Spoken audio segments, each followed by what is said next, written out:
అందరూ ఎలా ఉన్నారు? బాగున్నారు? నేనైతే బాగున్నానండి.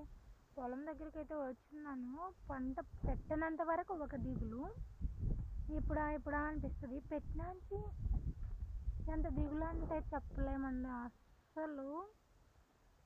కర్రలు నాటే ఈసారి సరిలేదు, కొంగలు దొక్కేసి పాడైపోయిందని కొంచెం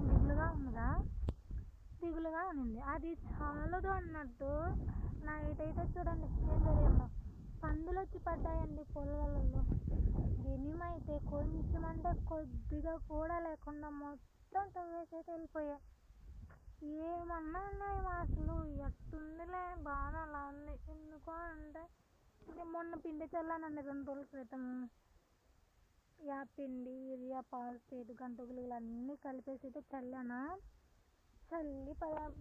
చల్లిపోయానా. ఇవి వచ్చి ఇలా వేసాయి.